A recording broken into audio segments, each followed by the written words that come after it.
Welcome to this meeting of Council. The Council will be live streamed and recorded, and the voices and images of those participating in the meeting may be captured as part of this recording. Indigo Shire Council acknowledges the original custodians of these lands.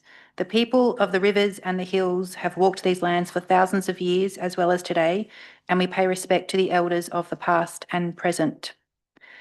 As councillors, we have all taken an oath to carry out our duties in the best interests of the people of Indigo Shire and to do this in a fair and impartial manner.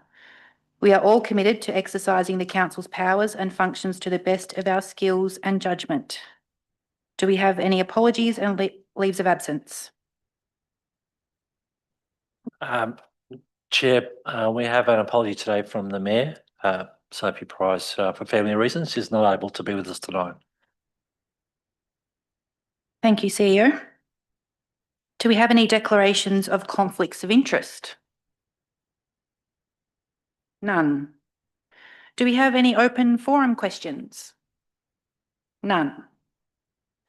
Do we have any community and council achievements? Yes, Councillor Landells.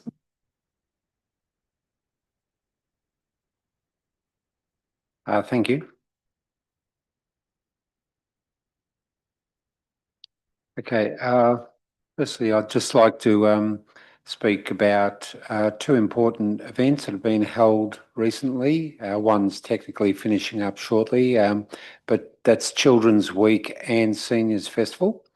So Children's Week was held from 18th to 26th of October, and Council here through its early years and maternal child health and library services organised two free events in Rutherglen and Kiwa to celebrate Children's Week 2025, and the events were attended by over 100 people, making it our biggest Children's Week celebration ever. So that was quite significant, I think, and well done to the staff here for I guess integrating across different services that we run.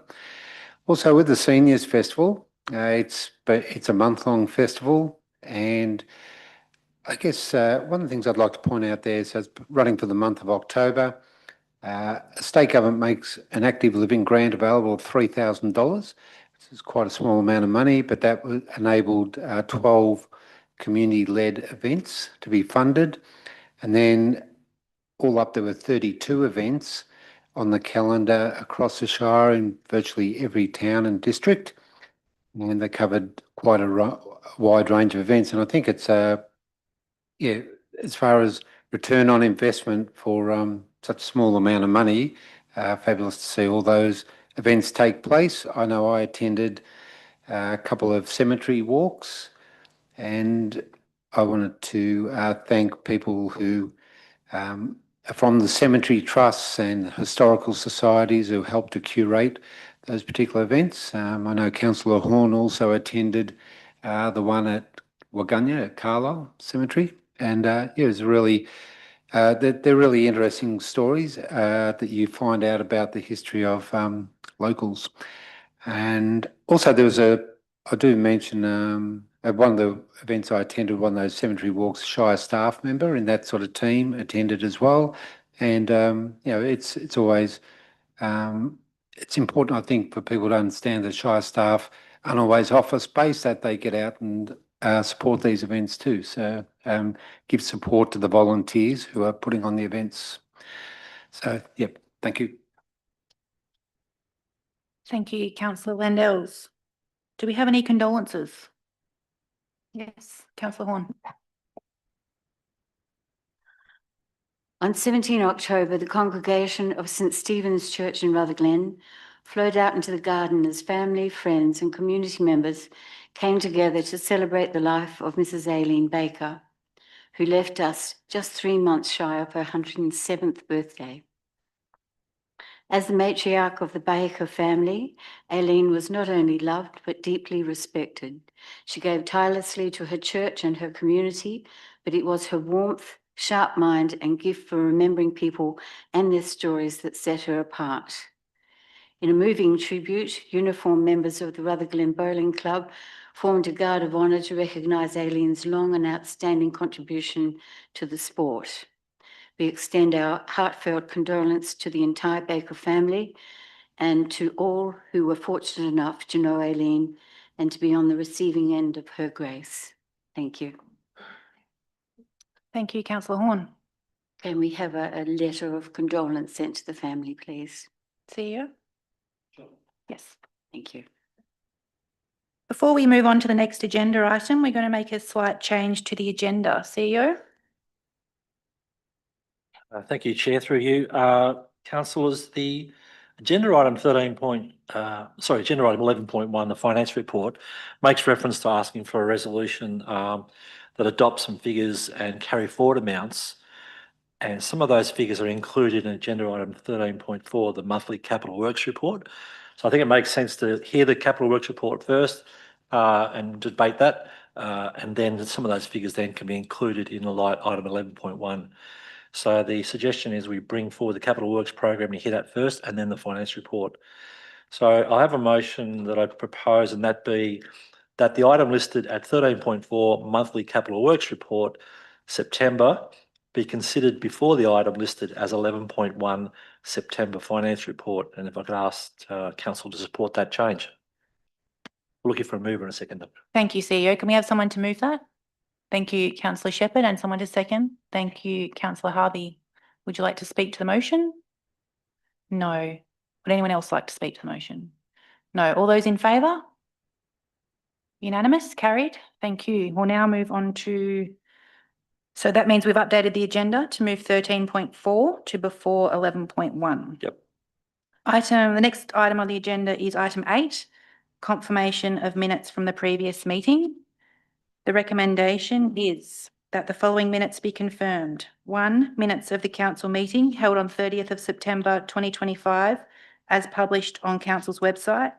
And 2, confidential minutes of the council meeting held on 30th of September 2025 as provided to councillors under separate cover.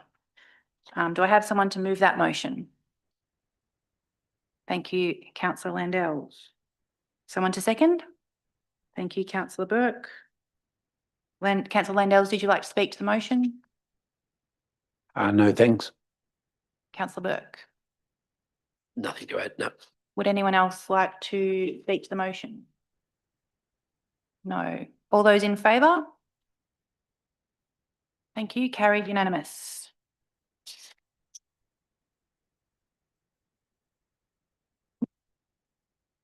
The next item on the agenda is business arriving from previous minutes, of which there is none. Neil, thank you. Neil, the next item is petitions. Neil, Chair. Thank you, which brings us to item 11, which is planning and corporate services. So we'll now move to item 13.4.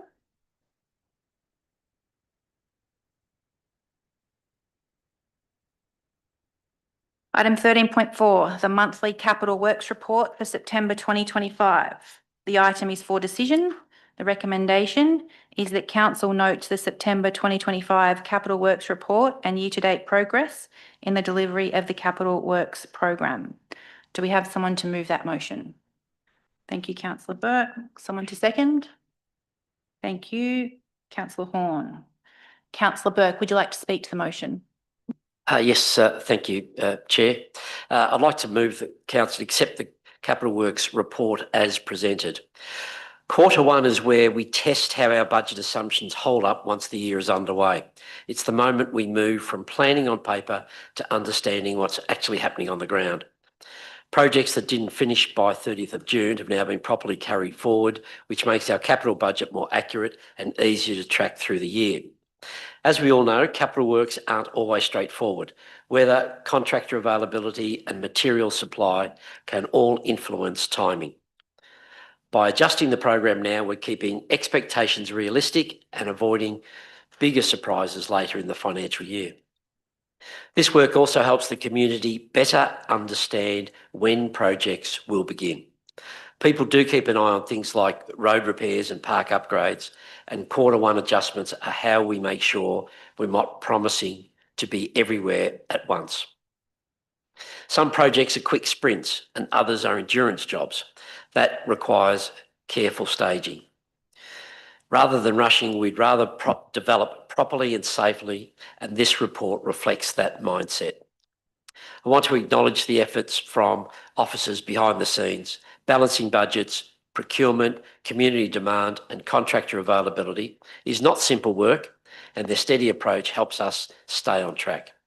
Accepting this report tonight puts us in a good position for the rest of the year. It strengthens transparency, aligns timelines with reality, and helps us focus our resources where they'll have the most impact. I commend the report and move the motion accordingly. Thank you, Councillor Burke. Councillor Horn, would you like to speak to the motion as seconder?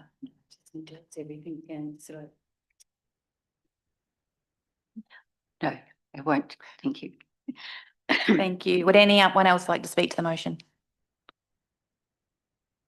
No. Councillor Burke, would you like to sum up? No, that's all. Thank you. Thank you. So we'll put it to the vote. All those in favour? Carried unanimously. So now we'll move back to item 11.1.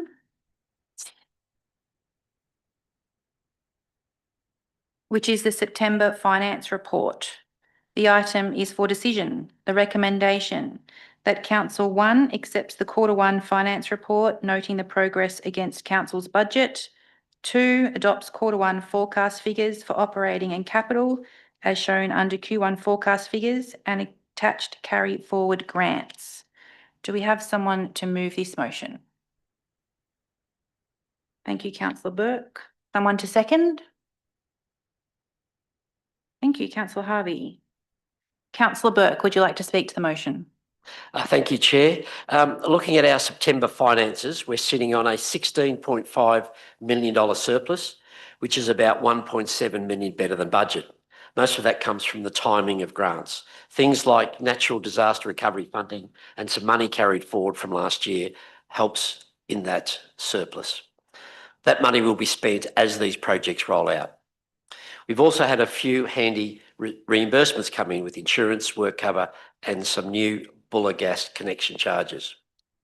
But we're also seeing higher costs in contract work, materials and plant hire, especially on roads, bridges and tree management. These areas have been very active, so that's no surprise. Our cash position is almost $7 million, which is stronger than this time last year, helped by the timing of the grant payments. And because this is Quarter 1, the budget is updated to reflect expected end of year outcomes, which means the reports from here on should be more accurate. All up, it's a solid start to the year, but one area we need to keep an eye on, and that is with the rising costs. Thanks. Thank you, Councillor Burke. Councillor Harvey, would you like to speak as seconder? Well, just briefly, I'd like to commend the hard work of our financial officers and their patience and understanding answering all of our questions, because most of us aren't accountants and we have to ask all sorts of questions, but they've been providing us with very good answers. Thank you. Thank you, Councillor Harvey. Would anyone else like to speak to the motion? Thank you, Councillor Horn. I have a question for the Director of Planning and Corporate Services, Mrs. Greg Pinkerton. Am I right in thinking that the adoption of the Q1 forecast will mean that our future monthly finance reports will give us a more realistic, real-time picture? Through the chair, that's the intent of doing the Q1 update. We work in an environment where we can have large changes to the budgets, and the easy one to explain is the large financial assistance grants are often paid early. So when we budget for things like the financial assistance grants to all come in this financial year, but when they're paid early, it leaves a $3 million variance. And if we continue that through the year, we're constantly having to explain a $3 million variance. Quarter 1 gives us an opportunity to reset so that we set the expectations in the budget according to how we intend to finish the year. And so you see any variances that might pop up. They're not hidden by a $3 million variance. So coming back to your question, yes, you're absolutely right. The reason why we do this reset is so that the small variances and the management decisions are more transparent in the financials. Thank you. The other part of my question is, with the forecast deficit moving from 1.063 million to 2.961 million, won't it also mean that we will have a large shortfall over the rest of the year when the income looks likely to dip from 42.482 million to 41.715 million, while at the same time expenditure is expected to go up from 43.545 million to 44.676 million? If this is the case, does this mean that we should be looking at cutting or delaying any services, or is the plan to keep everything running as is and absorb it? Thank you. Through the chair. Good question. It's a significant change to council's bottom line from a deficit of about 1 mil to a deficit of about 3 mil. What's behind that is really just the timing of the grants. So council was expecting, as I said, to receive the financial assistance grants all in this financial year, but we received a fair chunk of that $3 million early. So therefore, our income expectations this year are lower, but only because it's already been paid and in the bank. So when you, and then there's another smaller inter-year transfer of $844,000 of carry forward grants. So it's just about timing of the grants. None of that changes council's overall income or the services and programs and projects that we're going to deliver. This is simply timing variations where it's received in 1 year or transferred to another year. But the actual amount of cash, if you look over a 2-year period, is exactly the same in this case.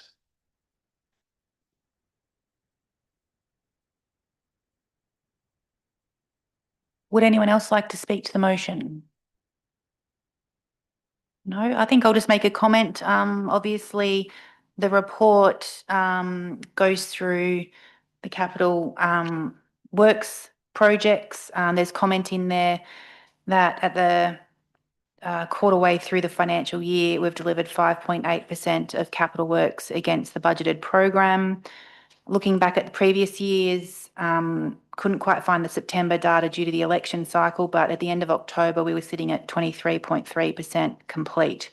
So obviously there's a little bit of concern there about where we are at this point in the year, but hoping and looking to pay close attention to that to see that we catch up over the next couple of months. So I'll go back to Councillor Burke. Would you like to sum up? No, nothing more to add. Thanks. Thank you. So we'll put it to the vote. All those in favour? Carried unanimous. We'll move on to item 11.2, which is the draft procurement policy. The item is for decision. The recommendation is that council endorses the draft procurement policy for public exhibition for a period of 21 days from the 29th of October 2025. Do we have someone to move the motion? Thank you, Councillor Burke. Someone to second? Thank you, Councillor Landells. Councillor Burke, would you like to speak to the motion? Thank you. Thank you, Chair. I support the exhibition of this draft procurement policy. This policy outlines how council purchases goods, services and works in a way that protects ratepayer value and ensures good, strong governance. It's not just about choosing the lowest price. It's about achieving value for money across the full life of an asset, including installation, operation, maintenance and disposal. That approach reduces surprises in future budgets and supports responsible financial management. The policy also encourages collaborations with other councils and public bodies, which can help us secure better pricing, reduce duplication and free up resources for other priorities across the Shire. Importantly, this policy aligns with council's commitment to reduce emissions and improving environmental performance over time. By prioritising sustainable products, energy efficiency and waste reduction, we are contributing to a healthier and more resilient community. These are practical, evidence-based steps toward long-term environmental responsibility without overstating the impacts. There is also a strong local economic focus. Supporting regional suppliers where appropriate, keeps money circulating locally, helps small businesses grow, and strengthens community resilience. The inclusion of social procurement is particularly important. Council can use its purchasing power to support social enterprises, First Nations businesses, and employment opportunity for people facing barriers to work. As someone who has previously served as CEO of an NDIS service provider that created real jobs for people with disability, enabling them to live full independent lives, I've seen firsthand how meaningful employment can transform well-being, confidence, and community participation. This policy gives Council the tools to promote similar outcomes here. In summary, this draft procurement policy balances the three important aspects of local government. Firstly, financial responsibility. Second, environmental stewardship. And finally, social inclusion. It sets clear expectations, strengthens transparency, and ensures that each dollar we spend delivers maximum benefit back into our towns and communities. I recommend the policy be open for public exhibition. Thank you, Councillor Burke. Councillor Landells, would you like to speak as seconder? Yes, thanks.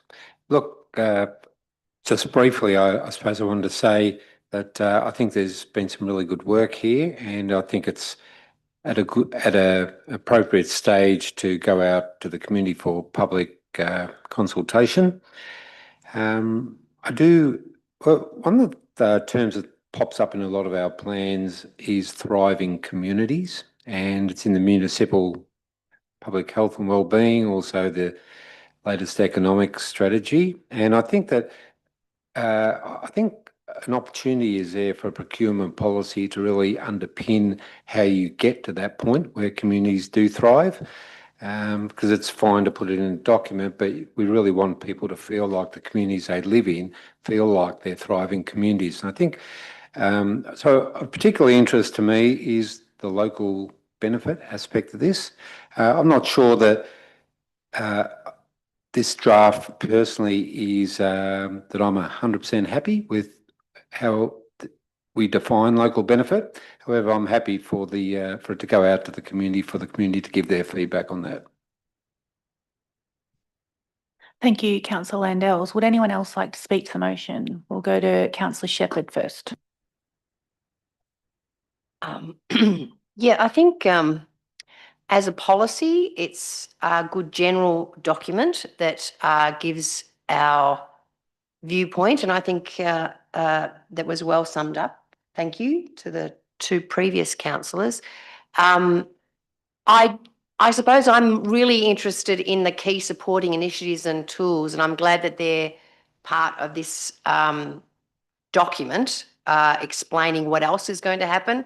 So a sustainable procurement guide, procurement and contract management procedure, staff guidance and training, a new electronic finance system, which will streamline raising purchase orders, using the sustainability programs that we've got of Trellis and Causal, which track our emissions, and then, of course, the other supporting documents and policy. So I'm really interested in this as a general document, but I'm also would further down the track like to see some of those, the sustainable procurement guide, for example, how this policy is going to be implemented by our council, and really interested in community feedback.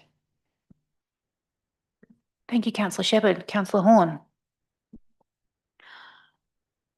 We need to demonstrate that we have very solid processes in place that meet the public's expectation of fairness. Ooh, come back to me. transparency, and also ensuring that local suppliers get a fair shot in how we award contracts. I fully support the use of effective business practices to get work done in a more streamlined fashion and tighten controls at higher dollar levels. I am particularly pleased to note the change to the use of purchase orders, which will be reduced from $2,500. Under this draft, staff are required to raise a purchase order before they buy anything over $500 and keep the paperwork to show how and why that decision was made. It actually reminds me of that old saying, if you look after the pennies, the pounds will look after themselves. And it's not just about the cheapest price. Sustainability and local benefit are baked into this policy, making it a normal part of decision-making rather than a nice-to-have feature of bigger projects. I strongly urge community members to thoroughly scrutinise this draft policy. You have 21 days to forward your comments and suggestions. Please don't miss this opportunity. Thank you. Thank you, Councillor Horn. Look, I would just say that I fully support the comments of my previous councillors.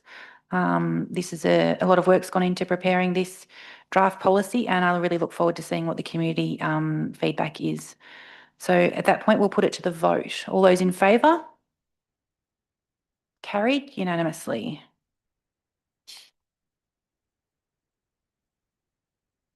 That brings us to item 12.1. The Indigo Shire Municipal Public Health and Wellbeing Plan 2025 to 2029. The item is for decision.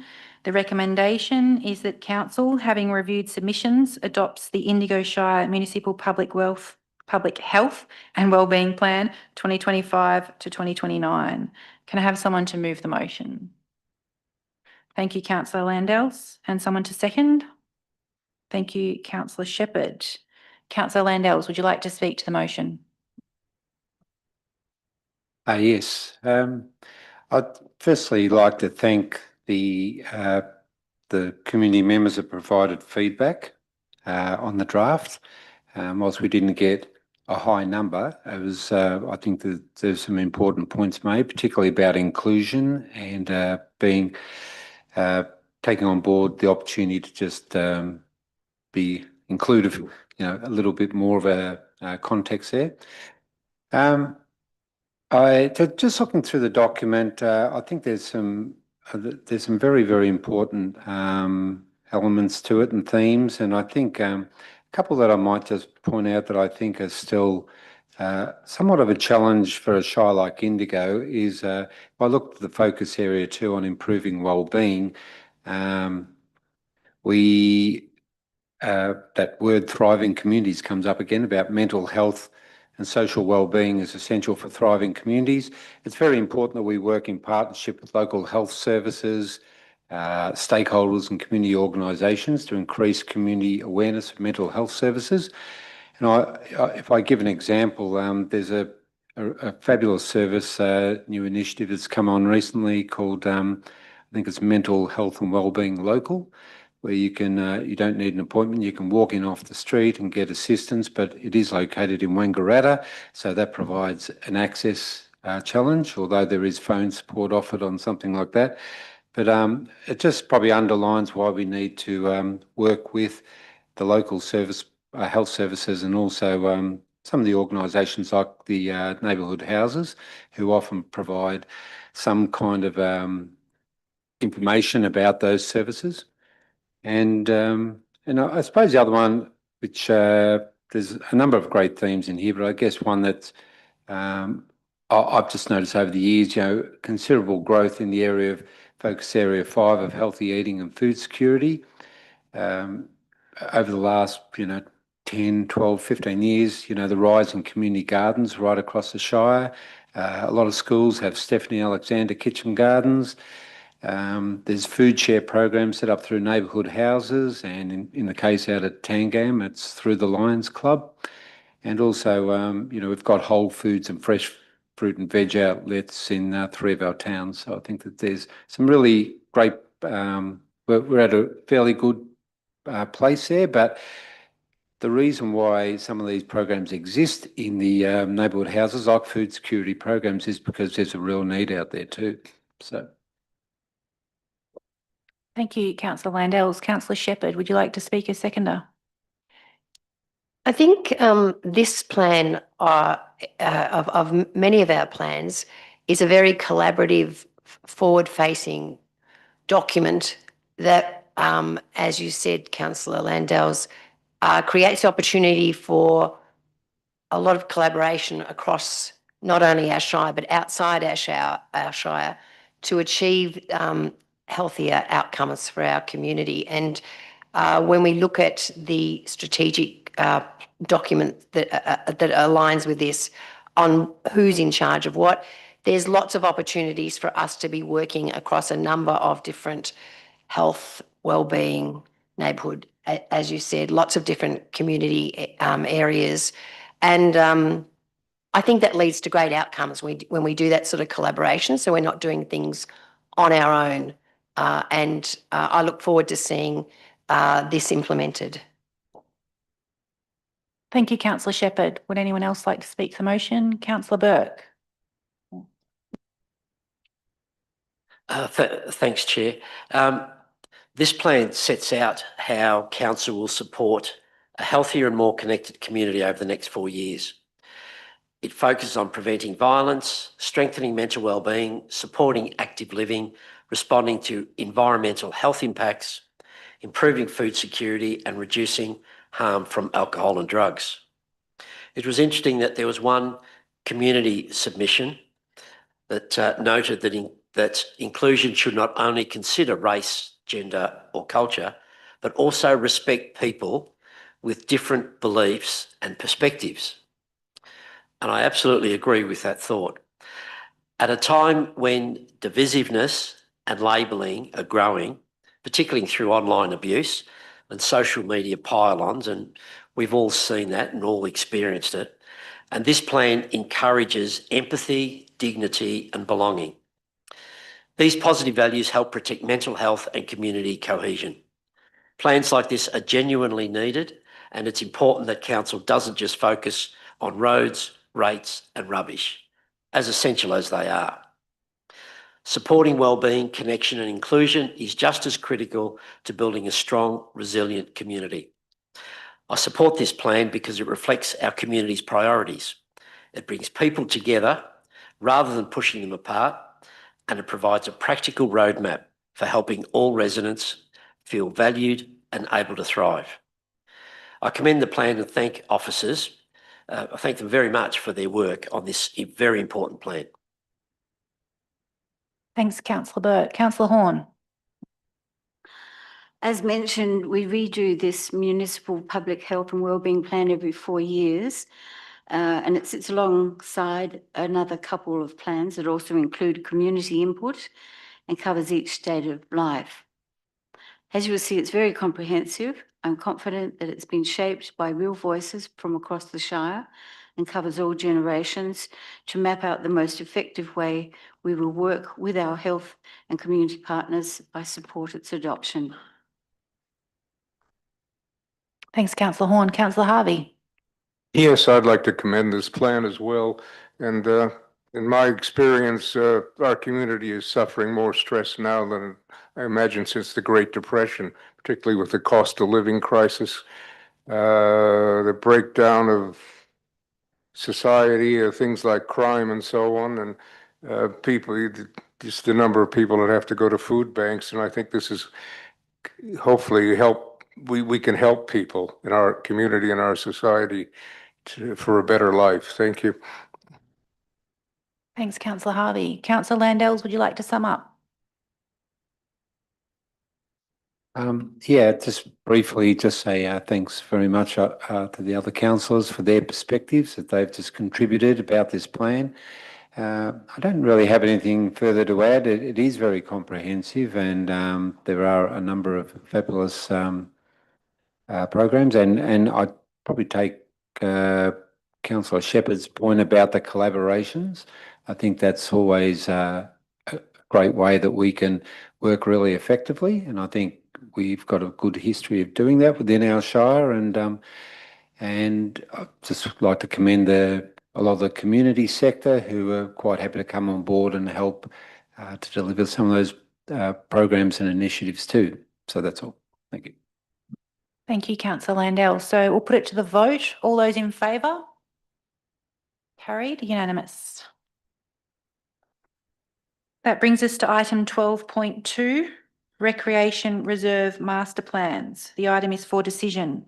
The recommendation that Council 1 notes the Committee of Management letters of support for the master plan for their respective recreation reserves in Barnawartha, Rutherglen, Stanley and Waganya, and 2, notes the master plans for Department of Energy, Environment and Climate Action managed recreation reserves in Barnawartha, Rutherglen, Stanley and Waganya.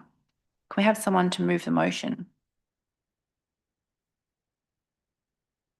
Thank you, Councillor Harvey. And someone to second?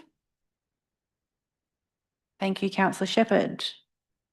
Councillor Harvey, would you like to speak to the motion? Yes, just briefly. We put a lot of work into this, and it's good to see that there is support from the various committees of management for this report. And I think it's a way for us to move forward. Thank you. Thank you, Councillor Harvey. Councillor Shepherd, would you like to speak to the motion? Yes. So it's interesting. I think these are very much community-focused master plans. I think the recreation reserves of Barnawartha, Rutherglen, and just get the other 2, Stanley and Waganya. I think they've all worked together with our staff at looking at the priorities for the next 10 to 20 years. They've set up a master plan which only has, indicative sort of budget. It will have to, of course, change as each item approaches, because this is as I said, a 10 to 20 year plan. But it's great to have them here now with an agreement on this is the way that they will move forward. Of course, they're not funded, but there's opportunities for us all to apply for grants for them. And as Councillor Harvey said, this is a new thing that we have asked for a letter to say, yes, we agree, this is the master plan. So, of course, it can be changed by the Committee of Management if something changes. But it's a good beginning and a good start for us to look at something that we don't own either. We must remember that these are DECA-owned facilities, but still, it's our community, and so it's great to support it. Thank you, Councillor Shepherd. Would anyone else like to speak to the motion? Councillor Landells. Thanks. Just looking at the letters of support, I noticed one at Waganya where they noted that the benefit they have got through the master planning process over several years, or it's probably been a bit more than a decade, I think, since their first master plan was done. So I do recall when they first went through that process, they didn't have that same level of experience or confidence with master plans.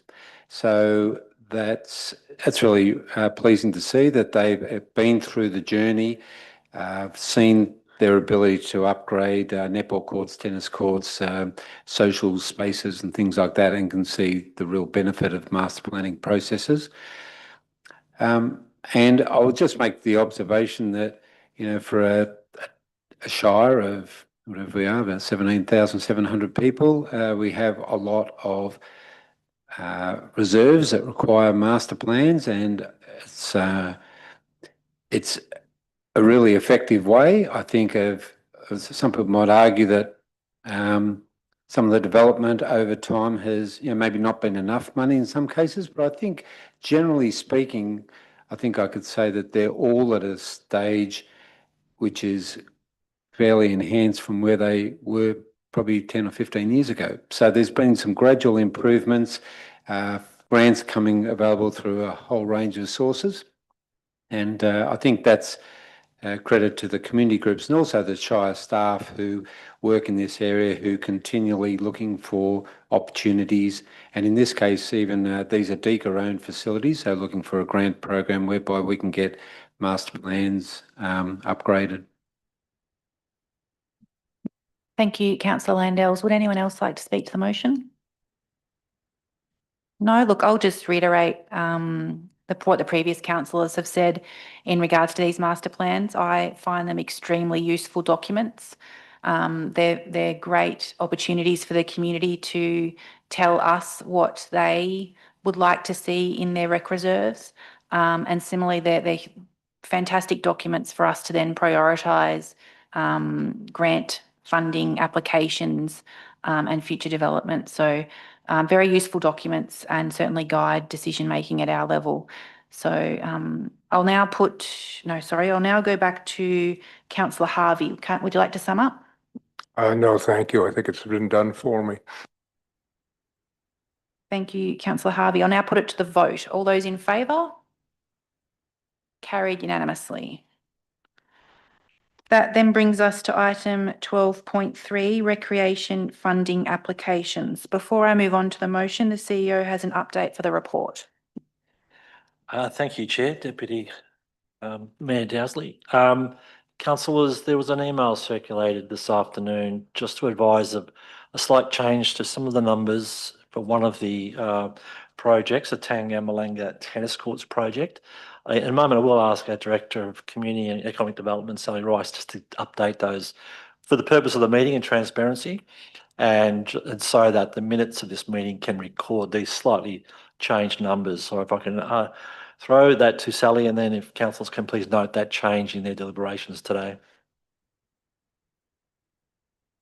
Thank you. And through you, Madam Deputy Mayor Dowsley, in relation to the Tangambalanga Tennis Courts project and the budget as it's displayed within the report, since the report has been prepared, we've received design and cost estimates from a consultant working on the specifics of this project. And the budget has been revised from a total project cost of $600,000 to $500,000. We've also been in conversation with the tennis court club, who have requested that the contribution from them be revised from $50,000 down to $25,000.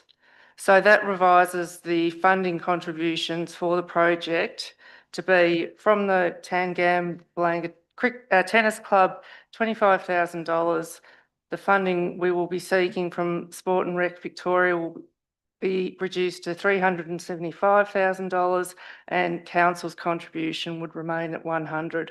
So the recommendation in the report as it is written is unchanged, but those details of the project budget within the report need to be slightly amended.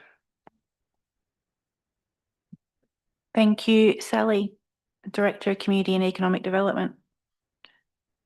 So now I will go to the motion. The motion is for decision. The recommendation is that Council 1 notes Council's existing commitment of $225,000 to upgrade the netball change rooms at Butson Park, Yakananda. 2 is cognizant of a likely future recommendation to leverage the budget for the upgrade to the netball change room at Butson Park to apply for federal funding to upgrade the football change rooms at Butson Park and endorse a further council contribution of $309,494. And 3, endorses the following funding applications and council contributions for upcoming local sports infrastructure fund. 1, Tangambalanga Tennis Court upgrade, council contribution $100,000. Chiltern Recreation Reserve lighting upgrade, council contribution $80,000. And the Keywork cricket nets and oval irrigation planning, which is no council contribution. Do I have someone to move the motion? Thank you, Councillor Burke. Do I have someone to second the motion? Thank you, Councillor Shepherd.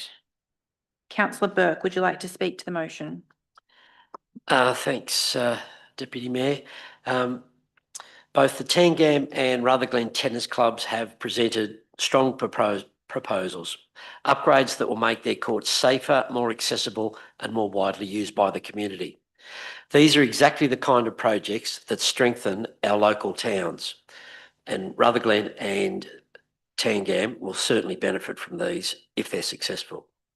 It's worth noting that the club's proposed contributions differ, with Tangam contributing $25,000 and Rutherglen about $5,000. Both clubs deserve recognition for their willingness to invest in their own facilities and share in the cost of improvement.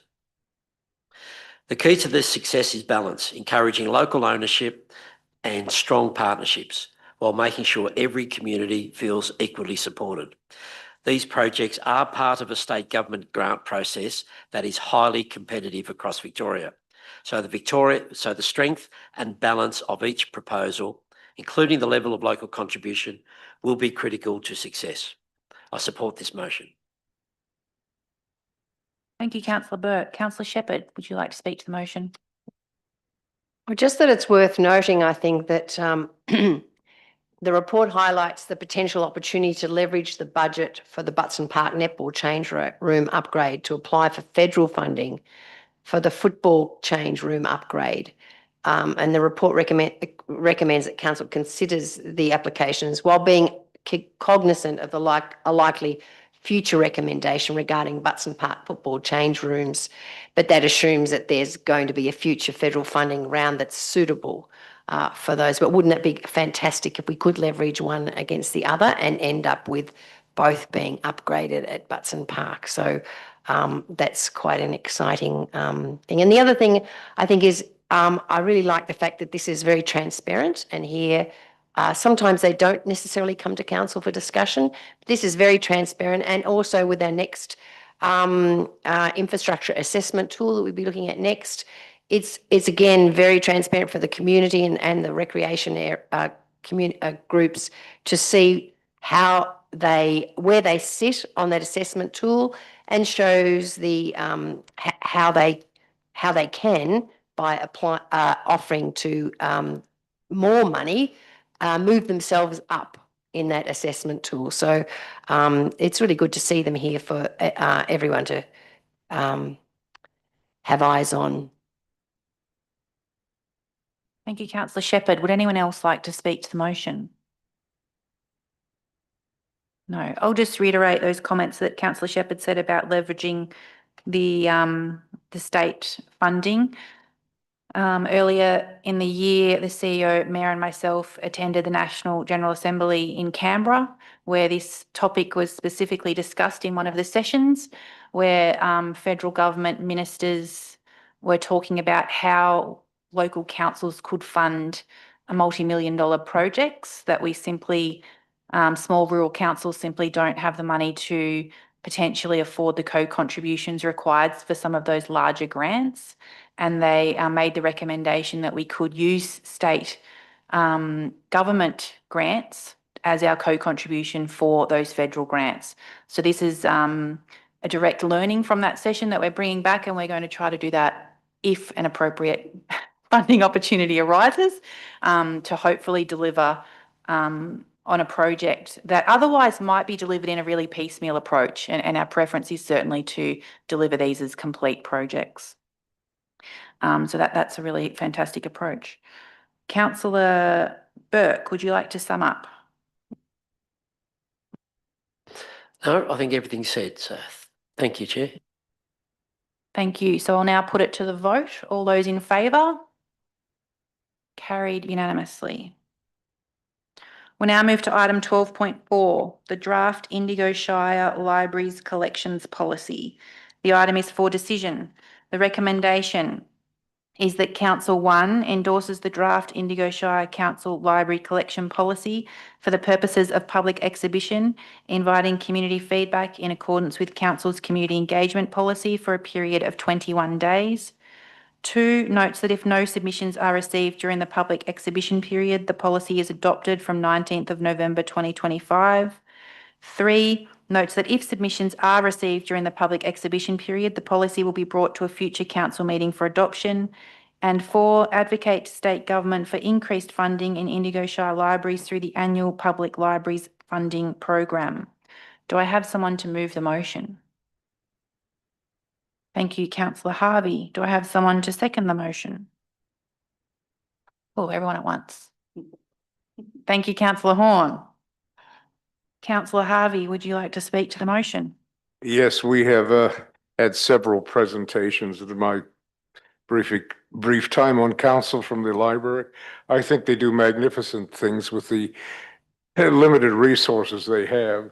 And myself and my wife quite often use the library. I just wish more people in Indigo Shire would.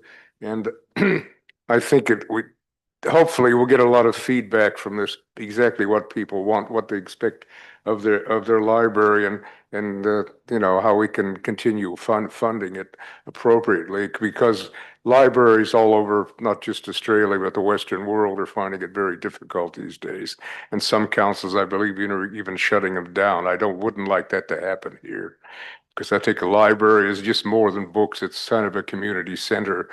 You mean the one here, you can go work on, you can access the internet, you can read the papers, you can get some advice, and ours is right connected with our customer service center here in Beechworth. So it's a very, very good thing. And let's hope we can keep our libraries, you know, fit and healthy in the future. Thank you.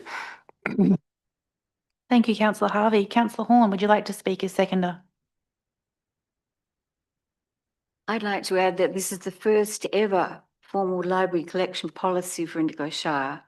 It sets the rules for what we buy, keep and retire in our library collections, including large print, audiobooks, kids' books, digital resources and local history. It includes equity, diversity, inclusion, First Nation voices, and it also commits to intellectual freedom, so we don't quietly censor stuff just because it isn't popular. So it's a very worthy thing, and we're out for 21 days public exhibition. And again, I urge people to put their 2 bobs worth in. Thank you. Thank you, Councillor Horn. Would anyone else like to speak to the motion? Councillor Landells. Yeah, thank you. Just picking up on a point that Councillor Harvey made about our libraries and being integrated with customer service, that's now quite a consistent thing across all of our libraries, and I don't think it ever really was, particularly with the new Chiltern Library at the hub. That they integrate really well with customer service there. Yakandanda's been that way for quite a while, since the redevelopment of the offices up there, which is probably about 12 years ago. Beechworth, of course, and Rutherglen. I know about 10 or 15 years ago, I used to really feel like that was there was one person there and she was pretty much expected to do all customer service for many years, and that's Chris Bursell, who's moved on many years ago. But it does show that you know, in recent times, staff actually operate out of those facilities and provide some services direct in support of whoever's staffed in the library, as well as a opportunity to interact with community for queries and things like that. Because, you know, if you go back 15 years ago, if you wanted to go and talk to Shire about a planning matter, you had to go from, say, Waganya or Rutherglen across to Yakandanda, things like that. One thing I did notice was I was interested in the benchmarking that was done here. Like we benchmark with 3 quite large city libraries and 2 quite large rural libraries. One just up the road at Wodonga, which is a fabulous facility. And Indigo Shire libraries are, of course, very, very different, because we've got 4 of them, I think. Hope I haven't left anyone out, but we do have a challenge there to provide really interesting spaces, engaging spaces, and I think we've done that quite well. I probably would. I don't really quite understand the structures of libraries in rural areas as well as others, but I know that some of them have regional library services that service them, but I would probably in future just like to see us look for a comparable service within a small rural shire category to just help us look at what the opportunities might be and see what similar people with similar resource challenges that we might have, how they're going about things. Thank you, Councillor Landels. Would anyone else like to speak to the motion? No. Councillor Harvey, would you like to sum up? Yes, just to encourage our community to get behind this and put in their ideas, and hopefully encourage them also for more of our community to use our library facilities. Thank you. Thank you, Councillor Harvey. I'll now put it to the vote. All those in favour? Carried unanimously. We'll now move on to item 13.1, proposed lane closure between Conness Street and Greens Lane in Chiltern. The item is for decision. The recommendation that Council 1 declares its intention to close the laneway between Conness Street Chiltern and Greens Lane Chiltern to vehicular traffic. 2, notes a public notice will be published advising of Council's intention to remove vehicular access to the laneway, inviting submissions for a period of 28 days. And 3, notes the laneway will remain open to pedestrians, cyclists and other foot traffic. Can I have someone to move the motion? Thank you, Councillor Shepherd. Can I have someone to second the motion? Thank you, Councillor Horn. Councillor Shepherd, would you like to speak to the motion? This is a very easy one for us, I think. When that laneway was closed because of a motor vehicle accident into the building, the local community said they'd like to keep it closed. And so we've really worked with the local community on assessing whether that can be closed, worked with the CFA and all the emergency services and checked with them that they're happy enough with that. And so it looks like it's been pretty much community-led and council have assisted in providing the opportunity to close that. I think it just needs to be endorsed by the Regional Roads Victoria or someone like that before it goes through. But I think us endorsing it will mean it will probably happen. So yeah, well done on the community, I think, on making their area a safer place by asking for this to happen. 2 bollards will be placed either end of that. Of course, there'll still be bike and pedestrian access, but closed for vehicular movement. Thank you, Councillor Shepherd. Councillor Horn, would you like to speak as seconder? I'd like to confirm that with the bollards that are being installed, can we please confirm that vehicles, emergency vehicles and maintenance vehicles will be able to access the area if need be? That's a question for the CEO. No, for Director Ian Ellett, Director Infrastructure Services. Thank you for the question. I was just scanning the bit of the report that talked to this. So CFA, Ambulance Victoria and Victoria Police were contacted and have supported the laneway for closure, citing no foreseeable impediments on their service requirements. So we do sometimes have roads that might be closed temporarily, that in emergencies we need to have a removable bollard with a key. That's not the case in this one. So look, we'd certainly be able to work out ways to maintain, and if we had to get heavy trucks in them, we could remove bollards, but that wouldn't be a regular thing. So no, they'll be fixed bollards, not movable ones. Thank you. Would anyone else like to speak to the motion? No. Councillor Shepherd, would you like to sum up? Okay, we'll take it to the vote then. All those in favour? Carried unanimously. Item 13.2, road naming, subdivision off Meehan Street, Rutherglen. The item is for decision. The recommendation that council endorses 1, endorses the name of Bulleid Court for the unnamed road reserve opposite 37 Meehan Street, Rutherglen, for the purpose of community consultation. And 2, notes that a further report will be presented to council at a future meeting to make a final decision in relation to this naming process. Can I have someone to move the motion? Councillor Horn. Someone to second the motion? Councillor Shepherd. Councillor Horn, would you like to speak to the motion? Yes, I'm very pleased to see recognition of some local women in this motion. Naming is storytelling, and we get close to choose whose stories are visible on the map. So by naming roads after this group of women, I think that it certainly achieves that thing. And it also is in line with the new state naming rules about using women's names to commemorate women and even up the disparity with all the roads that are named after men.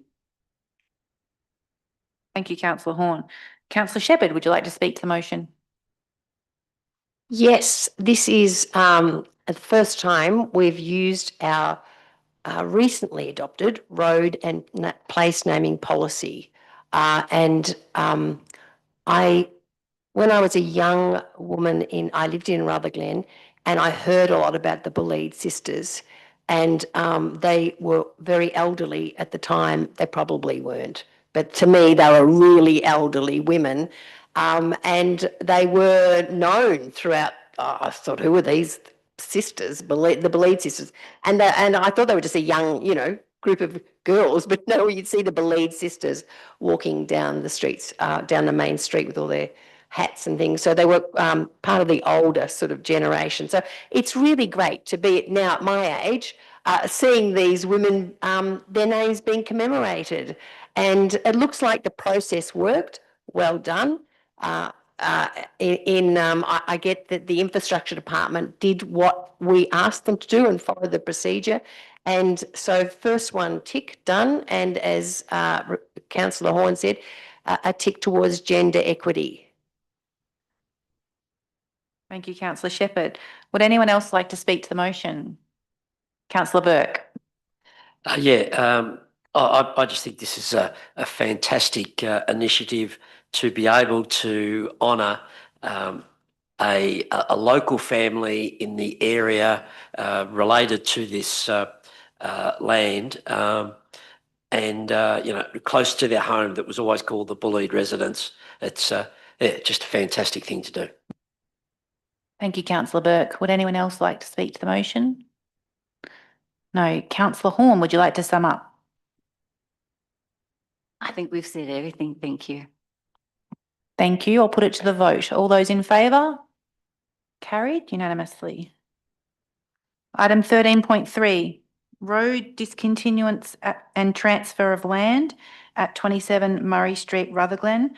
The item is for decision. The recommendation that Council 1 declares its intention to discontinue the section of road reserve abutting 27 Murray Street, Rutherglen, the subject land. 2, agrees to transfer the subject land to the owner of 27 Murray Street, Rutherglen, for a peppercorn consideration on the condition that the owner bears all council's costs associated with the road discontinuance process. 3, notes a public notice will be published advising of council's intention to both discontinue the section of road and to sell the land to the adjacent landowner, and that submissions will be received from the public for a period of 28 days. And 4, notes that a further report will be provided to council following the public notice period unless no objections are received, in which event officers will proceed with the formal process required for the road discontinuance and sale of land. Can we have someone to move the motion? Thank you, Councillor Horn, and someone to second. Thank you, Councillor Shepherd. Councillor Horn, would you like to speak to the motion? Yes, we're asking the public to comment on this, but really it's just in our housekeeping item. We're cleaning up some old paper roads that really don't function as public roads. So yes, it's really, as I say, just a housekeeping item. Councillor Shepherd, would you like to speak to the motion? I think we must have hundreds and hundreds of these roads throughout Indigo Shire. I've got one adjoining my property. It goes across a paddock and then across another paddock and then joins the road. And I often look at it and think, where was that meant to be going? But it's there in the paddock. So as you said, this has been 30 years used by the adjacent property holder. I imagine they thought it was theirs anyway. And this is an opportunity to tidy this up, and we couldn't really sell it to somebody outside. So it really has to be peppercorn to the owner, and they will pay for the cost. So that's a win-win. Thank you, Councillor Shepherd. Would anyone else like to speak to the motion? No. Councillor Horn, would you like to sum up? No, thank you. Thank you. In that case, we'll put it to the vote. All those in favour? Carried unanimously. Item 13.4, we've already dealt with. So that takes us on to item 14.1, which is the annual report 2024-25. The item is for decision. The recommendation that Council 1 receives the Indigo Shire Council Annual Report 2024-25. 2, pursuant to Section 99 of the Local Government Act 2020, approves in principle the 2024-25 financial statements and performance statement. And 3, nominates in accordance with Part 4, Division 3, 99(3) of the Local Government Act 2020, 3 councillors, being Councillor Price, Councillor Dowsley and Councillor Burke, as signatories to certify the 2024-2025 performance statement and financial statements, along with the CEO and Principal Accounting Officer, in their final form after any changes recommended or agreed to by the auditor have been made. Can we have someone to move the motion? Thank you, Councillor Landells. Do we have someone to second the motion? Thank you, Councillor Shepherd. Councillor Landells, would you like to speak to the motion? Yes, thanks. So the annual report covers a period from 1st of July 2024 to 30th of June 2025, and I think that's important to just make that point that it's I guess we're getting towards 4 full months since the conclusion of that financial year, and it's so in the context of this council, and we're in the first year of our term, so I guess the new councillors have been familiar with the items in this report for about 7.5 months. There are I see annual reports really as they're an accountable summary of Shire activities, and in this case for 2024-25. There's a number of themes, and the themes are also based on the previous council plan. I think that's important to note because when we do next year's annual report, that'll pick up the new themes in the current council plan. One of the things I did notice was there was, as a bit of a snapshot, there's a lot of strategic work that goes on in councils, from resilience plans, and we've spoken earlier tonight about the municipal public health and wellbeing plan. There's rec reserve master plans. There's other strategic documents around the economic strategy. There's destination plans. So whilst some of these plans are just currently at a draft stage, and they're coming before councils in the next little bit, like the destination plan, etc., a settlement strategy sometimes next year. But a lot of this work was going on last financial year to develop these drafts or to seek funding. So as I say, it's an accountable document.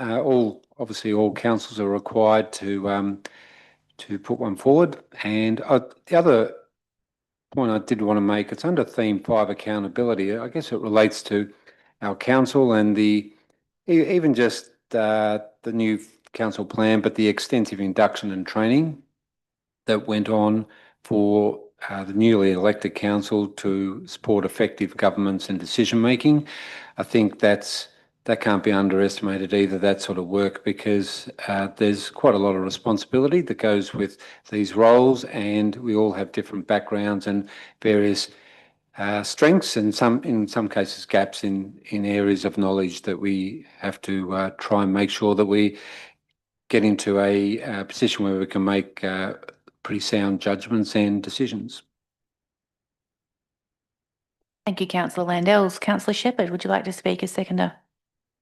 It's been a great year, really. But as Councillor Landau said, a lot of it has been taken up with welcoming our new councillors, which is just fantastic to have 4 new councillors as part of this. And of course, a thank you to the previous councillors that went out, and their photos and names here attached. Councillor Peter Croucher, Councillor Bernard Gaffney, Councillor Sue Gold, and Councillor Emmerich Teisel, who of course were very much part of that earlier part of last year. So we've done some really good things, and as you said, it's a great snapshot of where we're up to, and now where we're going to go forward is up to this this new group. But I would recommend, I mean, I could go through some of these highlights, but I recommend a community to, it's easy reading and it's enjoyable reading, and you'll be blown away with the amount of work that's been done in that 1 year. Thank you, Councillor Shepherd. Would anyone else like to speak to the motion? Councillor Burke. Thanks, Chair. I've spent decades looking at and approving annual reports, and the one thing that I always go back to check whether an annual report really is going to be worth the read, and it's always the first line, and usually it's the vision statement. And you know, and a good vision statement is clear, inspiring, future-focused expression of the organisation's purpose. And I think that the vision that we've got in our annual report says it all, that we will work with our communities to secure a healthy, sustainable and progressive future for all. What a great touchstone that we've all got to go back to and just remind ourselves, you know, why we're here. When we're out in the communities as councillors, it's good just to think that with all the negativity that we hear, then we find out that that's what this council, this organisation is all about. And it's working with communities for a healthy, sustainable and progressive future for all. So what a great vision statement. Thank you, Councillor Burke. Would anyone else like to speak to the motion?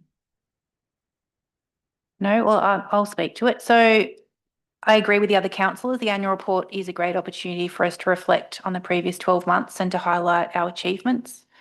There's been substantial improvements in infrastructure with the construction of new bridges, recreational infrastructure like the Yak Golf Club rooms, and a significant road maintenance and improvement program. We also completed the Chiltern Community Hub Playground, delivered our second Changing Places toilet facility at Chiltern, and enhanced community spaces at Tangam and Waganya. And let's not also forget the Rutherglen Loops shared trail. We also did significant work in the emergency community plans with evacuation exercises and completing some community resilience plans for Stanley and Barnawatha that were funded by Emergency Recovery Victoria. It was also really pleasing to read that our visitor economy is growing and has reached 155 million in economic output, which includes $109 million in visitor spend. So that's all the good news, but the annual report also highlights ongoing challenges with our long-term financial sustainability. Rate capping, cost shifting, ageing infrastructure and reduced government funding threaten council's ability to meet community needs and expectations. We only need to look at some examples in this document to see the impact of increasing costs. Costs of aquatic facilities in the last 5 years has gone from $10.60 per population to $30. Cost of library services per population has gone from $36 to $48. The costs of statutory planning services per planning applications has gone from $1,900 odd to almost $4,500. And that doesn't mention other challenges we have like housing affordability and diversity, the impacts of climate change with the increasing frequency and severity of extreme weather events, and that places stress on our infrastructure, biodiversity, and our community's well-being. Our council plan that we adopted early this year includes strategies within council's control to address some of these challenges, and I really look forward to working with the councillor group and the staff to determine what our deliverable actions are moving forward to try to address some of these challenges. Councillor Landells, would you like to sum up? Thank you. Yeah, I'd just like to thank the councillors for putting forward their perspectives on the annual report, and also particular, Councillor Dowsley, for your, I guess, pointing out the challenges and that council does face. Certainly there are a lot of challenges, and the annual report does highlight that. And obviously we're actively working on advocacy to try and get greater support for our council and I guess the local government sector in general around a lot of those challenges. But I'm happy to put this particular annual report forward, and thank the particular councillors who have taken up that role of being signatories for the annual report as well. Thank you, Councillor Landells. We'll now put it to the vote. All those in favour? Carried unanimously. Item 14.2, Council Action Plan 2025-26, Quarter 1 Progress Report. The item is for decision. The recommendation that Council notes the Quarter 1 25-26 Council Action Plan Progress Report. Do I have someone to move the motion? Thank you, Councillor Shepherd. Do I have someone to second the motion? Thank you, Councillor Landells. Councillor Shepherd, would you like to speak to the motion? First quarter, it's hard to hold people to account for the first quarter, but we can, in that most of these actions are on track. There's just two, one being the repatriation of the Aboriginal collection, which at the moment there's lots of things happening at the Burke Museum in terms of leaky roofs. It's probably created that, put a bit of a hold on that. And the theme to the economic resilience, the Developer World Heritage Readiness Plan. And when we asked about that just before this meeting, we're told that's happening as we speak, and it could have been changed from red to the yellow. So yeah, good. So far, so good. Thank you, Councillor Shepherd. Councillor Landells, would you like to speak as seconder?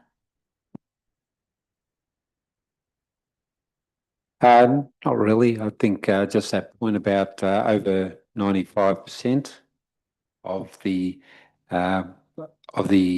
projects are completed or on track, and that's pretty good for this particular report. Thank you, Councillor Landells. Would anyone else like to speak to the motion? No. Councillor Shepherd, would you like to sum up? No. Then we'll put it to the vote. All those in favour? Carried unanimously. Item 14.3, Management Choice Internal Audit Topic. The item is for decision. The recommendation is that Council adopts the Community Asset Management as the Management Choice Internal Audit Topic for 2025-26. Can I have someone to move the motion? Thank you, Councillor Shepherd. Can I have someone to second the motion? Thank you, Councillor Harvey. Councillor Shepherd, would you like to speak to the motion? When this came to a briefing and I said, why would we choose this community asset management? And I was howled down. And so, and told, of course, this is very important. And then after listening, I really agree that we do need to audit our community asset processes. And we do need to look at how we work with those comms on asset maintenance, and how much money we're giving them, and how they're managing that money, whether we're giving them enough, and just a whole oversight of, because we are asking a lot of those committees of management, and we probably need to see if it's to their best benefit and to council's best benefit on our processes and systems with them at the moment. Yeah, so good choice. Thanks, councillor Shepherd. Councillor Harvey, would you like to speak to the motion? A seconder. Only to reinforce what Councillor Shepherd has just said, that, these communities of management do put a lot of their own time and even their own money in it, and it's very important that we see exactly what's going on and help them where we can. Thank you. Thank you, councillor Harvey. Would anyone else like to speak to the motion? Councillor Shepherd, would you like to sum up? We'll put it to the vote. All those in favour? Carried unanimously. Item 14.4, advisory committee minutes. The item is for decision, the recommendation that council accepts the attached unconfirmed meeting minutes for the following advisory committees and endorses the officer recommended actions. 1, Indigo Environmental Advisory Committee, and 2, the Finance Advisory Committee. Can I have someone to move the motion? Thank you, councillor Burke, and someone to second. Thank you, councillor Landells. Councillor Burke, would you like to speak to the motion? No, thanks. Councillor Landells, would you like to speak to the motion? Yes, I would just, in relation to the Environmental Advisory Committee, and I guess this comment will go for a lot of our advisory committees where we have a component of that committee which is community members who make up a considerable portion and work with staff and councillors on those advisory committees. This particular one, there's a number of names there that I do recognise and know on the Environmental Advisory Committee, and their community members. My count in the minutes was 8, and I understand there's a 9th one that's just joined recently, but they're community members with extensive experience and knowledge that they then volunteer for the benefit of our shire. And I think that's, we're really fortunate that we have such talented people happy to make that commitment to give us important perspective on, in this case, on the environmental matters. Thank you, councillor Landells. Would anyone else like to speak to the motion? No. Councillor Burke, would you like to sum up? No, thanks. We'll put it to the vote. All those in favour? Carried unanimously. Item 14.5, informal meeting of councillors record. The item is for decision, the recommendation that council accepts the attached informal meetings of councillors records. Can I have someone to move the motion? Councillor Horn, and second, councillor Harvey. Councillor Horn, would you like to speak to the motion? Councillor Harvey, would you like to speak to the motion? Would anyone else like to speak to the motion? We'll put it to the vote. All those in favour? Carried unanimously. That brings us to item 15, notices of motion. As I wish to move a motion in the next 2 items on the agenda, I will now vacate the chair in accordance with Governance Rule 57. The CEO will preside over the council meeting and the election of a new chair. Thank you, Deputy Mayor Dowsley. We've got, I guess, an unusual set of circumstances tonight.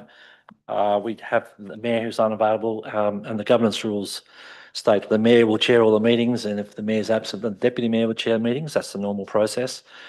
We have a notice of motion tonight put forward by Councillor Deputy Mayor Dowsley, and the expectation under the governance rules is that person who puts a notice of motion usually moves their own motion. We also have another governance rule that says the chair may not move a motion. So the combination of events means we are chairless for this item. So it's my role to elect, to facilitate election for someone to temporarily fill the chair. Governance rules aren't really clear on how to do that. So what I will do is follow clause 14 of the governance rules, which is the process for election of mayor. So be clear, we're not electing a new mayor tonight, but we will I will seek a process that roughly follows election of mayor for the process of electing a chair tonight. So can I call for a nomination for someone to chair for the next two items, item 15.1 and 15.2? Councillor Landals.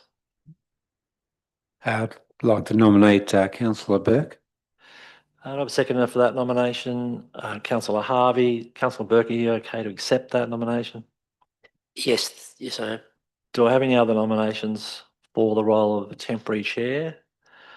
There being none, I do need a positive recommendation rather than just the nomination. So I will put to the meeting a recommendation moved by Councillor Landau, seconded by Councillor Harvey, that Councillor-elect Councillor Burke as the chair of this meeting for the agenda items 15.1 notice of motion capital works delivery program and 15.2 notice of motion grants program review. I have a show of hands for that. 1, 2, 3, 4, 5, 6 carried unanimously. Thank you, Councillor Burke. Would you mind then actually relocating yourself to the chair position for the next two items? That's that one there.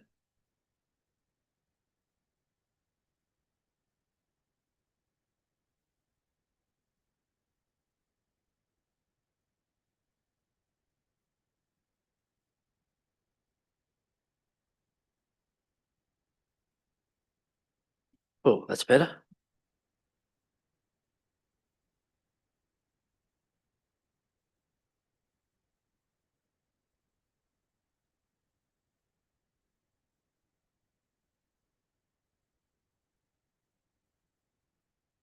So we have a motion, notice of motion related to the capital delivery program.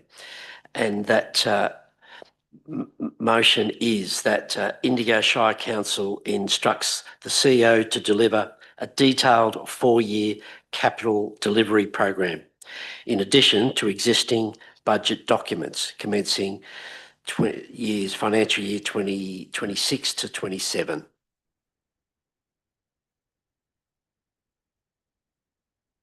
Now, do I have a mover of that motion?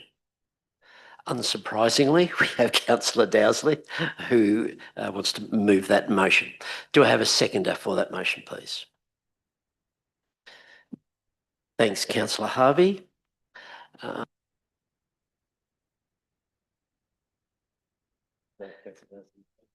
And I invite Councillor Dowsley to speak to that motion. Thank you, Chair. The motion before us tonight proposes that Council instruct the CEO to deliver a detailed 4-year capital delivery program commencing in 2026-27 to sit alongside our existing suite of budget documents. At present, we work from an annual budget and a 10-year financial plan. While the 10-year plan is valuable for long-term asset renewal forecasting, it lacks the level of detail needed to clearly show what projects are planned and when they are likely to occur. A 4-year capital delivery program will bridge that gap, providing project-specific detail over the medium term. It would improve transparency and accountability around our capital works by giving councillors and the community greater visibility of how and where money will be spent, allowing us to track multi-year projects and grant co-contributions with more accuracy, support better long-term planning and prioritisation across our towns, provide clear communication to our residents about what's coming up and when. Ultimately, this motion is about stronger governance and smarter planning. A detailed 4-year capital delivery program will give both councillors and the community greater confidence that our capital investments are well-timed, well-costed and strategically aligned. Okay, thanks, Councillor Dowsley. And Councillor Harvey, would you like to speak to the motion? Just briefly, the proposal will improve our oversight of the budget process and will allow us to engage with greater community engagement in the budget process. And I think it would give us a better picture of where we're going. Thank you. Okay, do we have any other councillors who want to speak to the motion? Thank you, Councillor Horn. I believe that this better reporting of timelines and budgets and risks, etc., would mean fewer surprises and less frustration for our community members, for club members and towns awaiting upgrades and improvements to their facilities, etc. So, yeah, I'm very supportive of it. Okay, any other people, any other councillors to speak to the motion? Councillor Shepherd. Just a question to the CEO. As it's a notice of motion, it has not come up through the staff. I'm interested in when you look at this, is this achievable by the council staff, and is it a direction that you'd be wanting to take? So thank you through you, Chair. Thank you, Councillor Shepherd, for the question. From my point of view, the development of a 10-year plan, capital plan, which is what we do, is at a lower level of detail. I'd see this would be a little bit of extra work. However, I think it can be absorbed within our current resources, and our current staff will be able to deliver on that. So I don't have any concerns with the motion itself in terms of its delivery. Thank you. Okay, any other councillors wish to speak to that motion?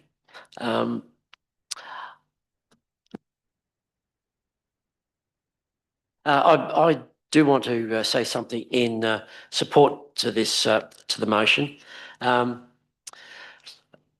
Right now, the council gives the community 3 main budget documents each year. These include information about financial budgets and a long-term plan for keeping our buildings, roads and facilities in good conditions. But these documents don't show enough detail about what projects are happening over the future years. So there's no forward view of for the community to see that what our thinking is around the planning in particular years. This motion will create a 4-year plan that lists which capital projects are coming. And I think it's important that we note that they are they're not approved projects, they're planned projects. So they're still thoughts, they're still ideas that are planned, but nothing more than that. And this helps for several reasons. It lets us plan better when applying for government grants. So when opportunities come up, we straight away know what we want, how much it will cost, and when we need it. It shows our community where money will be spent across the whole Shire, not just in one town. And that is an important aspect around our capital planning, so that there is more transparency for the communities, so that as councillors, when we're out in our communities, we can often, at the moment, we just sort of say, well, let's go on the list. But if there is some indication of in the future, we could say, well, there's probably not an opportunity next year, but the year after we can look at that. So I think that's a better discussion than walking out into the community and say, it's a good idea, we don't know when it's going to happen, don't know if it's even possible. At least we can start conversations. So I suppose that importantly, it gives residents and community groups more time to have their say. When people can see projects earlier, they can ask questions, share ideas, and make improvements before work begins. Yes, there will be more work for council staff, but I think it's just going to be different work rather than extra work. But the benefits certainly outweigh the effort. We'll avoid last-minute changes, reduce confusion, and improve trust with the community. I support the motion and encourage others to do the same. Councillor Dowsley, would you like to say anything to the motion? No, thank you. Okay, so I'll now call for a vote. So those in favour of the motion?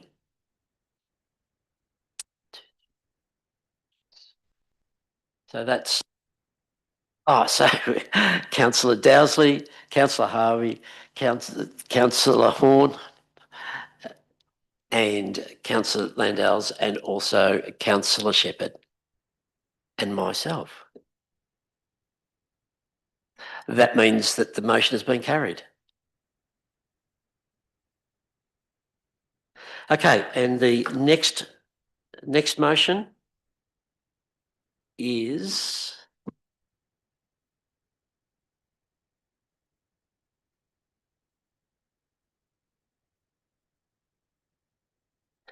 so the motion is that Indigo Shire Council, the item 15.2, notice of motion grants program review.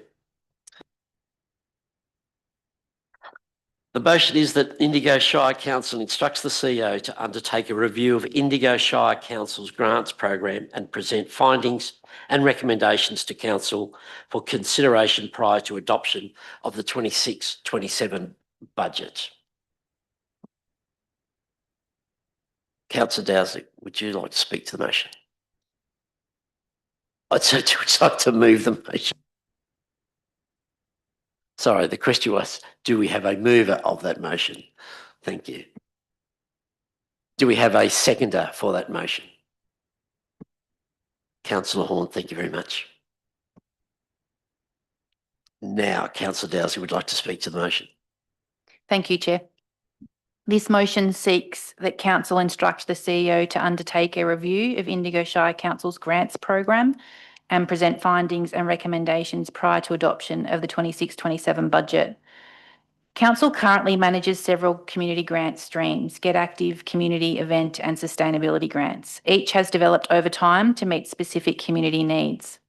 While this demonstrates Council's responsiveness, it has also resulted in overlap, administrative complexity and at times inconsistent governance processes. With over $160,000 of ratepayer funds allocated annually across multiple programs, we have a responsibility to ensure this investment delivers measurable community benefit and is distributed fairly and transparently across the Shire.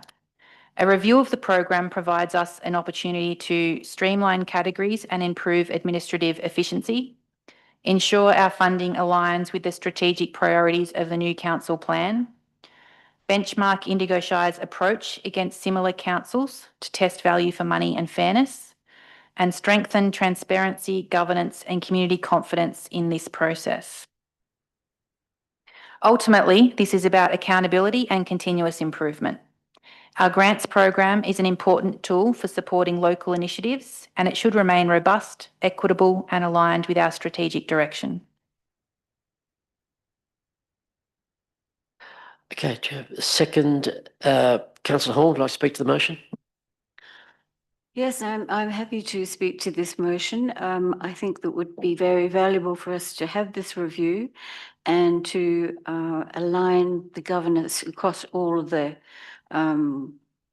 panels and groups that we have discussing these issues so that we can ensure equity and fairness and also transparency by having community members on the panels. Okay, thank you. Anyone else would like to talk to the motion? Councillor Shepherd. I'm concerned about the time frame. By June next year, all of that needs to be in place for the next round. I suppose I just need to ask of our director whether that's doable in that short time frame. That's more than we normally do a review, but it's normally just a review of the process. This is quite a big review. Just checking on the time frame.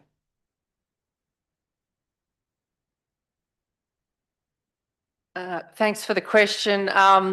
Council officers will do our best to act or enact the resolution of council. Whether we can immediately implement the findings of a review is a different thing to having the review complete, for example. But you're right, in order to award grants in a timely fashion for the recipients to activate particularly their events, which are happen in the spring season, many of them. The timing for grants rounds is important, but that doesn't mean that we can't complete the review and maybe the implementation might be affected by that timeline, but we'll do our best to complete it all as quickly as possible. So just checking, does this motion preclude that happening? I'm just checking. So prior to adoption of the 26-27 budget, just needs to present the finding and recommendations. Okay, great. Thank you. So I did want to speak to it as well in terms of, I think we had to be very careful in saying that we want to review this, and we haven't said it in this motion, but I know it was discussed at the previous council meeting, that we ensure that we don't. I think that our community members who have been involved and our staff that have been involved have done an amazing job, and they go above and beyond as volunteers. We are the people that put in the process and the systems, and we're the ones that offer the governance at those meetings. So if in any way there's a reflection on that something was not to anyone's standard, I think that reflects on council, not on our volunteers, because they basically were doing what they were asked to do.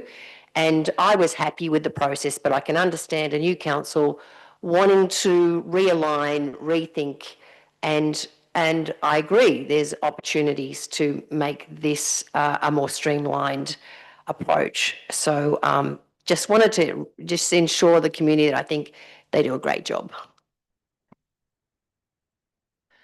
Okay, any other discussion? Councillor Landau. Yes, thanks.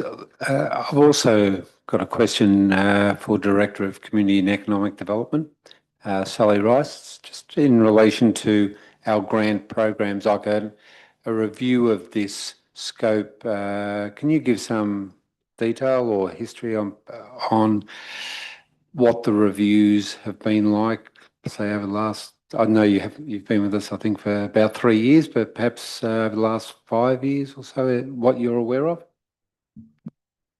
Sure, thanks for the question. So council has a grants governance policy, which requires all of our grants programs to be reviewed annually, which is done, and those reviews of the grants against the guidelines or a review of the guidelines are presented to council about June, July each year. Generally, they result in very little change. There was one a couple of years ago that saw the merger of 2 grants programs into one. We had before 2023 a community events and a tourism events. They were separate streams. The 23 review saw them be merged. But the 3 community grants, Get Active Indigo, the events grants and the community sustainability grants do undertake a sort of a minor review against the guidelines and are presented to council each year. This would be a more substantial review of the programs across council, so it has a different scope.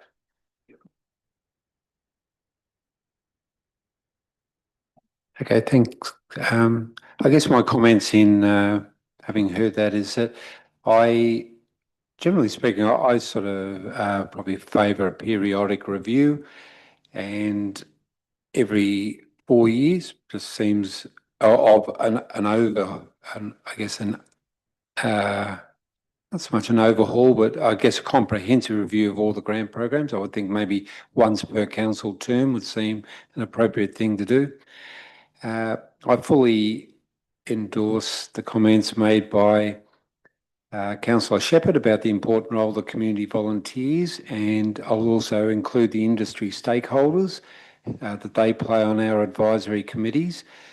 If I just refer to the community volunteers, I think we've got to remember that a lot of them have been involved for a long period of time on some of these committees, which means they have a perspective which is often long term, and they go, with no disrespect for council staff, they often have a tenure which is longer than the council staff, so they have a deep understanding of the grant program and how it works really effectively. And I think that's critical for the community to have confidence in the process.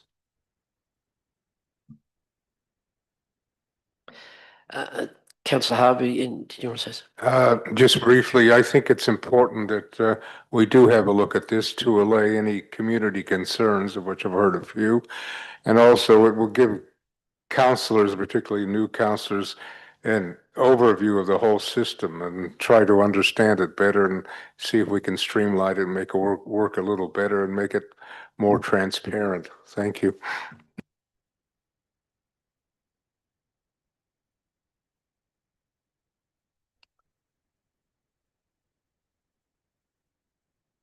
Yeah, I think all those who've spoken it have mentioned the points that I think we all have agreement on. I want to go back to Councillor Shepherd's point around the community representatives. I certainly want to recognise and thank the community representatives who volunteer their time to assess these grant submissions. They read applications carefully, they apply fairness and make thoughtful recommendations. And their contribution just happens quietly in the background, but it is certainly deeply valued. I know we talk about it at every time we review the grants that the representatives are, the community representatives, their time and effort is very well regarded. And in fact, this review, I think, will support them with clearer criteria, stronger processes, and better tools. So I should just stress that this is not a way or any way to propose cutting any of the grants. Instead, it merely just asks us to make sure the grants are delivering the best community outcomes for the resources that we invest. It invites benchmarking against similar councils so we can understand where we stand and, in the spirit of continuous improvement, what we can improve. So the review looks at how well the current grant categories align with our council plans. So I think finally it's a consistent and transparent assessment process that will strengthen community trust and reduce the risk of any perceived bias. So this motion supports equity, accountability and responsible financial stewardship, and I support the motion.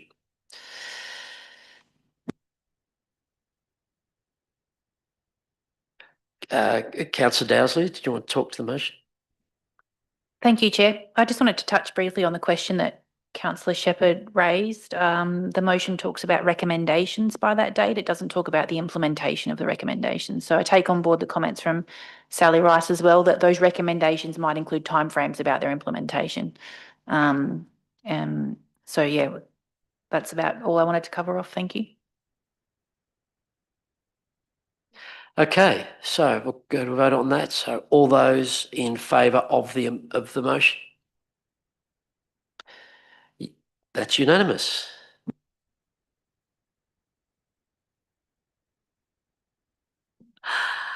I'll now hand back and give the chair back.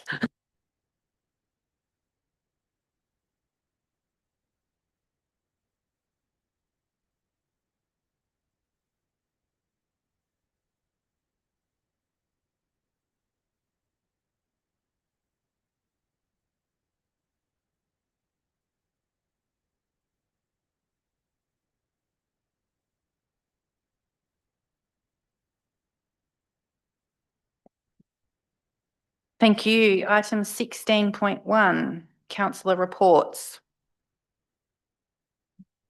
Does any councillors have any councillor reports?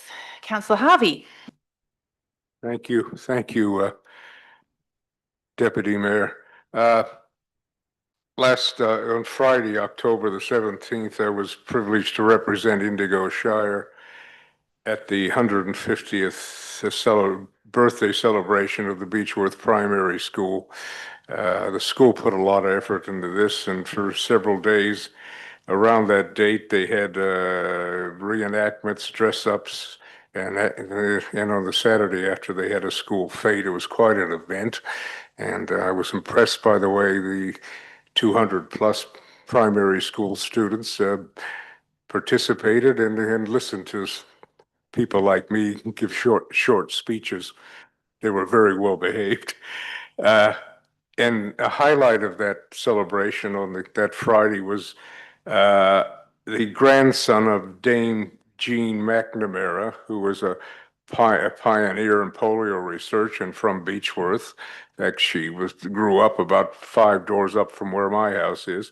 There's a plaque on the front, and she's buried in the Beechworth Cemetery. Her grandson from Geelong gave a very nice speech about her life. And the Friends of the Burke Museum presented the school with a portrait of Dame Jean, and the school named a room in her honor, the McNamara Room. And I was very happy and very pleased to be there and to witness their celebrations. And if you want to, I'll give a plug to the Ovens and Murray Advertiser. If you want to read a really good story about what happened in last Friday's paper, there's a whole page of all the things that happened. It was really great, and they gave us a guided tour of the school. And I've been in Beechworth long enough to recognize some of the people that were in the photographs on the wall. So it was very nice, and I'm glad the Shire participated. Thank you. Thank you, councillor Harvey. Do we have any other councillor reports? Councillor Landels. Yes, thanks. I attended a couple of events, not in an official capacity of council, but they're important events nonetheless. One was Barnawatha Primary School's 150-year anniversary on the 18th of October. And I chatted to some of the staff there and looked at some of the displays that students had put on, and there were some really interesting displays, historical as well as current. Also, the following day went along to the Rutherglen Agricultural Show, which is pretty much anyone's been to that show will know there's so many things that are happening simultaneously. It's the only agricultural show that is held in Indigo Shire, and it's been that way for quite a long time. There's many things to comment on. I could, but I guess the things that I'm always intrigued by are the work of the students. In some cases, they're carpentry students or furniture making students. There's artworks, there's photography sections. Of course, there's all the baking that is done and judged as well.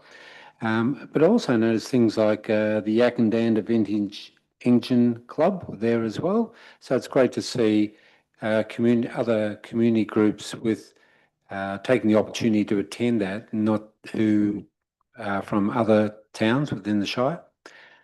The other one I'll just make mention is quite an important one. It was a private,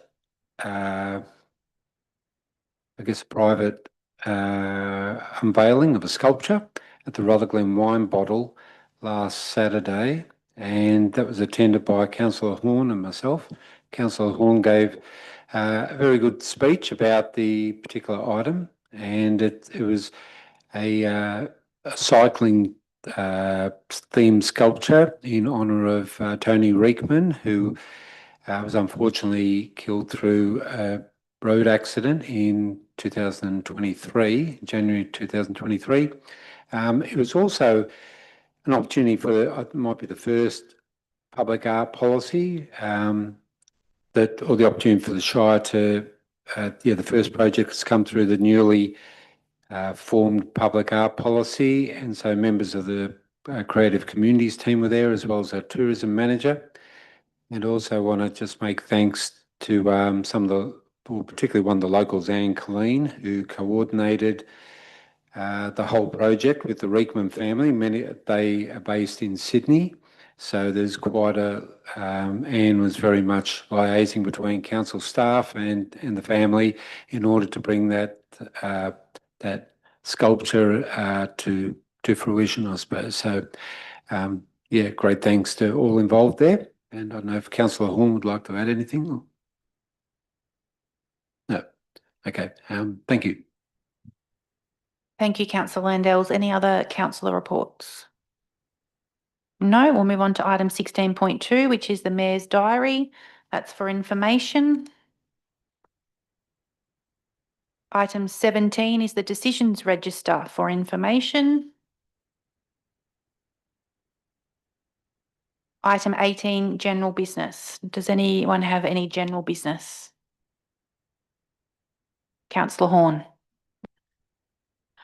I'd just like to inquire whether there's been any update in the situation with safety in Main Street, Rutherglen, please. Ian Ellett, Director Infrastructure Services. Thank you for the question, and through you, Deputy Mayor. Not since last meeting, I think we reported last meeting that Department of Transport had recently received tenders and they would be evaluating them over the coming weeks with a hope to be able to award a contract and, all things being equal, look forward to a start pre-Christmas. They had mentioned November.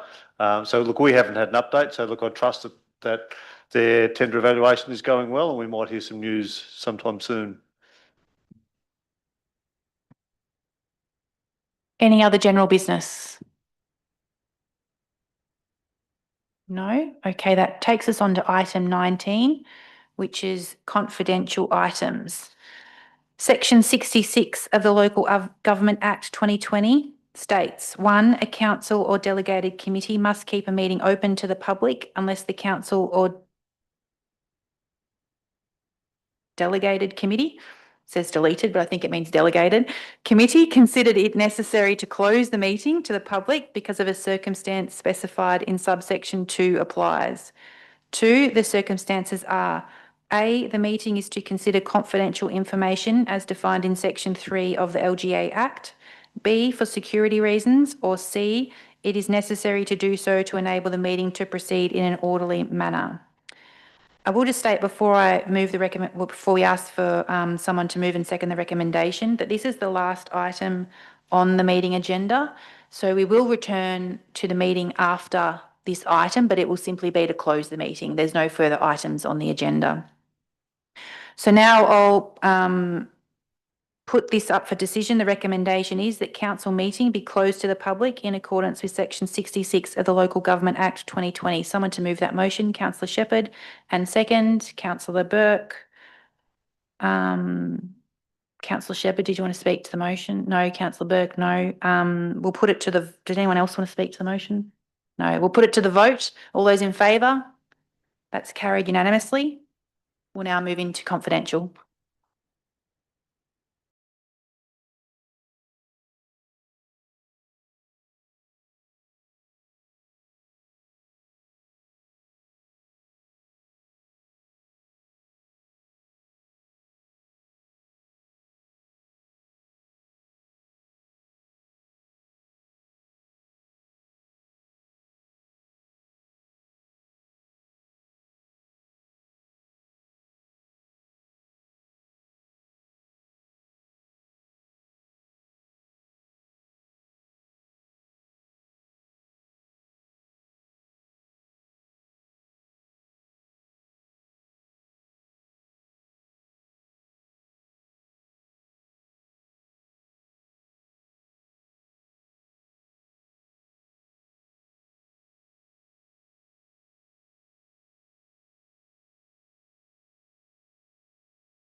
I now declare that the meeting is closed at 8:41 p.m. The next council meeting will be on Tuesday, the 25th of November, 2025 at 6:30 p.m. It'll be a statutory council meeting followed by the November scheduled council meeting.